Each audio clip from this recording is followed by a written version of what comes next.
નમસ્કાર મિત્રો આઈ ખેડૂત પોર્ટલ ઉપર અત્યારે લગભગ 49 જેટલી યોજનાઓ છે કે જે 2025-26માં ખેડૂતો માટે વિવિધ યોજનાઓના ફોર્મ ભરાવા શરૂ છે। તો ટોટલ 49 જેટલી યોજનાઓ છે, તો એમાં તમને જે પણ લાગુ પડતી હોય એના ફોર્મ અત્યારે તમે ભરી શકો છો। બીજી ખાસ બાબત એ જાણીશું કે કઈ તારીખથી કઈ તારીખ સુધીના ફોર્મ ભરાશે અને એટલા દિવસ સુધી ફોર્મ ભરાશે, ત્યાર પછી ફોર્મ નથી ભરાવાના। તો તમારે અત્યારે એ કોઈ પણ યોજના જે છે એમાંનું કોઈ પણ એક ફોર્મ ભરવું હોય તો તમે ભરી શકો છો। ખાસ બીજી વસ્તુ એ પણ જાણીશું મિત્રો કે ઘણા બધા ખેડૂત મિત્રોને એ પ્રશ્ન થતો હશે કે અમને જે પણ યોજનાનો લાભ મળે છે અથવા તો અમારું સિલેક્શન કેવી રીતે થાય છે, એ ઘણા બધા મિત્રોનો પ્રશ્ન હશે। તો સિલેક્શન જે છે એ કેવી રીતે થાય છે, તો એના વિશે પણ આપણે વિગતવાર વાત કરીશું અને જાણીશું કે કયા કયા પ્રકારના 49 પ્રકારની જે યોજનાઓ છે, તો એ કયા કયા યોજનાઓમાં ફોર્મ ભરાવા શરૂ છે, ફોર્મ ભરવા માટેની છેલ્લી તારીખ કઈ છે, તમામ માહિતી આપણે આ વિડીયોના માધ્યમથી જાણીશું। તો વિડીયોને લાસ્ટ સુધી જોતા રહેજો। તો ચાલો શરૂ કરીએ। તો કઈ 49 પ્રકારની યોજનાઓ આઈ ખેડૂત પોર્ટલ ઉપર ચાલી રહી છે એના વિશે વિગતવાર વાત કરીશું આપણે, પરંતુ એના પહેલાં એ પણ હું તમને જણાવી દઉં મિત્રો કે પહેલાં આપણે જે બ્રાઉઝરમાં જઈ અને આઈ ખેડૂત લખતા એટલે ડાયરેક્ટ પોર્ટલ આવી જતું, તો એ પ્રમાણે હવે પોર્ટલ નથી આવતું। એનું કારણ છે કે વેબસાઇટ જે છે એ બદલી ગઈ છે। તો એ કઈ વેબસાઇટ છે એ પણ આપણે લાસ્ટની અંદર આપણે વાત કરીશું આપણે સૌપ્રથમ, અને ત્યાર પછી ડ્રો કેવી રીતના મતલબ કે તમારું સિલેક્શન થાય છે એના વિશે પણ આપણે વાત કરીશું। પરંતુ સૌપ્રથમ આપણે વાત કરીશું કે 49 પ્રકારની યોજનાઓ ચાલી રહી છે, તેમાં કઈ કઈ યોજનાઓ છે વિગતવાર વાત કરીએ। સૌપ્રથમ જે છે આપણે તમે જોઈ શકો છો અહીંયા વન બંધુ સર્વિસ પ્રોવાઈડર યુનિટ, મતલબ કે અનુસૂચિત જનજાતિના ખેડૂતો હોય એના માટે છે। ત્યાર પછી વાત કરીએ ગ્રામ્ય સ્તરે ફાર્મ મશીનરી બેંક સ્થાપના, જે 30 લાખ યુનિટ કિંમત સુધીની મળશે। કસ્ટમ હાયરિંગ સેન્ટરની સ્થાપના, રેઝ બેડ પ્લાન્ટર, પાક મૂલ્ય વૃદ્ધિ trailer, ride on self propelled multipurpose tool bar, Sanedo જેને કહીએ છીએ આપણે સાદી ભાષાની અંદર, એ millet processing unit, solar power unit, ડ્રોનથી છંટકાવ, સ્માર્ટફોન મતલબ કે સ્માર્ટફોનની ખરીદી કરવા માગતા હોય તો પણ તમે આમાં ફોર્મ અત્યારે ભરી શકો છો।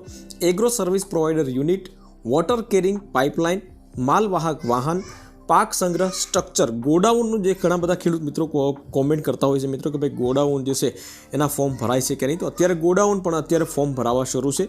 વેલ ઓ મતલબ કે આંતરખેડનું સાધન આવે જે છે તે આજથી મતલબ આવતું હશે બરાબર, તો એ વિલ હો કરીને છે, તો એની પણ ફોર્મ ભરાય છે। ત્યાર પછી માનવ સંચાલિત સાઇથ કાપણીનું સાધન જે આવે છે, તો એ પશુ સંચાલિત વાવણીઓ મતલબ કે આપણે જે સાદી ભાષામાં વાવણી કહીએ છીએ તે, પ્લાન્ટર એટલે કે અન્ય પ્રકારના વાવણીયા, ઓટોમેટિક ડ્રીલ તમામ પ્રકારના આવશે। રીઝર બંડ ફોરો ઓપનર કરીને છે। ત્યાર પછી પ્લાવ તમામ પ્રકારના જે મતલબ આપણે ઓટારેટર ને 5 આવું બધી વસ્તુ આવે છે તે, શ્રેડર મોબાઈલ શ્રેડર આ પ્રમાણે, રિપેર બાઇન્ડર તમામ પ્રકારના, અન્ય યોજાર સાધન, rotary power tiller, self power tiller અને સેલ્ફ પ્રોપેડલ્ટ કરીને છે એવી રીતના, પોસ્ટ હાર્વેસ્ટના સાધનો, પાક સંરક્ષણના સાધનો પાવર સંચાલિત, પંપ સેટ્સ મતલબ કે મોટર કેરિંગનું કદાચ હશે બરાબર, વોટર પંપ સેટનું, તો એ પણ તમે ફોર્મ અત્યારે ભરી શકો છો। ત્યાર પછી બેલર ટ્રેક્ટર સંચાલિત ઘાસની ગાંસડી બાંધવાનું સાધન બરાબર, ઘાસની ગાંસડી બાંધવાનું સાધન પણ છે। Sub soiler, brush cutter, power tiller, potato digger મતલબ કે બટેટા કાઢવા માટેનો કોઈ પ્લાન્ટ હશે, ત્યાર પછી પોટેટો પ્લાન્ટર આ પ્રમાણનું છે। ત્યાર પછી આવે છે 36 નંબર ઉપર combined harvester, groundnut digger, paddy transplanter, self propelled અને તાલપત્રીની સહાય પણ મળશે મિત્રો। ઘણા બધા ખેડૂત મિત્રોને તાલપત્રી જે છે એ હમણાં ચોમાસું આવશે એટલે જરૂર પડશે, તો તમારે ફોર્મ ભરવું હોય તો અત્યારે તમે તાલપત્રીના ફોર્મ ભરી શકો છો। 2 નંગ મળે છે, 1250 રૂપિયામાં સબસિડી હોય છે। હેરો તમામ પ્રકારના જે મતલબ આવે છે તે ખેડ માટે, પાવર થ્રેસર, લેન્ડ લેવલર, ત્યાર પછી આવે છે લેઝર લેન્ડ લેવલર, રોટાવેટર, ટ્રેક્ટરમાં 20 પીટીઓથી 20 પીટીઓ એચપીથી વધુ 60 પીટીઓ એચપી મતલબ કે 20 થી 60 એચપી સુધીના તમારે ટ્રેક્ટર લેવાના હોય તો એના પર ફોર્મ ભરાય છે। 46મું post hole digger, winnowing fan, cultivator અને ટ્રેક્ટર ઓપરેટર સ્પેયર મતલબ કે જે આપણે નારળીઓમાં દવા છાંટીએ છીએ બરાબર, એ ટાંકાનો અને સ્પેયર જે છે એમાં ફોર્મ ભરવા માગતા હોય તો એ પણ તમે ભરી શકો છો. તો આ 49 સ્કીમ છે, અત્યારે યોજનાઓ ચાલી રહી છે અને એમાં તમે અત્યારે ફોર્મ ભરી શકો છો. ફોર્મ ભરવાની છેલ્લી તારીખ પણ આપણે લાસ્ટમાં જોશું.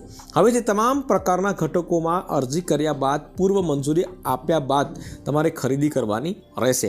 અત્યાર સુધી કેવી રીતે હતું મિત્રો કે પહેલાં તમારે ખરીદી કરવાની હશે અને પછી ઘણા બધા ખેડૂત મિત્રોને આ યોજનાનો લાભ નથી મળતો અને એની સબસિડી નથી મળતી. પરંતુ હવે આ નિયમ જે છે બદલાવી નાખ્યો છે કે ભાઈ તમામ પ્રકારના ઘટકોમાં અરજી કર્યા બાદ પૂર્વ મંજૂરી આવ્યા બાદ તમારું મંજૂરી થાય બરાબર, ત્યાર પછી તમારે ખરીદી કરવાની રહેશે. તો આ એક બહુ ખેડૂતો માટે સારો નિર્ણય છે.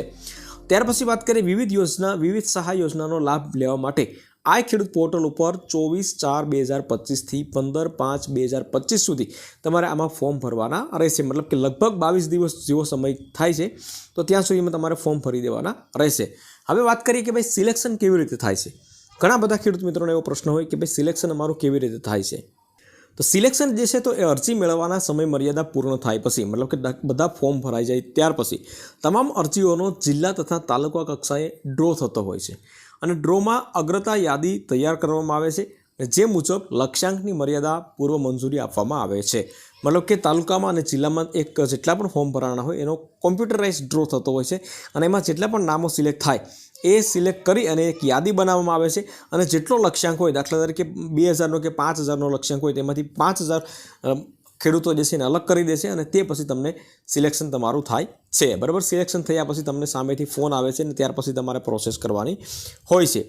ત્યાર પછી વાત કરીએ કે ભાઈ ફોર્મ ક્યાંથી ભરવાનું છે. તો ફોર્મ જે છે તમારે આઈ ખેડૂત તમે લખશો એટલે ડાયરેક્ટ આઈ ખેડૂતની વેબસાઇટ અત્યારે નથી ખુલતી.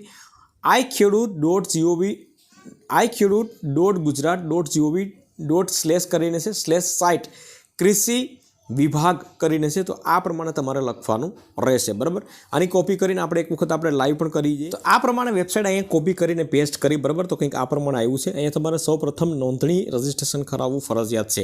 એક જ વખત તમારે નોંધણી રજિસ્ટ્રેશન કરવાનું રહેશે. ત્યાર પછી તમે ફક્ત તમારે જેમાં ફોર્મ ભરવાનું હશે એમાં તમે ડાયરેક્ટ ફોર્મ ભરી દેશો. તમારે તમારી પર્સનલ ડિટેલ નાખવાની જરૂરિયાત નહીં રહે. બરાબર, જે પણ યોજનામાં તમારે ફોર્મ ભરવાનું હશે એ સિલેક્ટ કરીને ડાયરેક્ટ તમારે કન્ફર્મ કરી દેવાનું હોય છે. બરાબર, તો રજિસ્ટ્રેશન અરજી માટેની માર્ગદર્શિકા તમારે જોઈતી હશે તો અહીંયા કરવાનું રહેશે.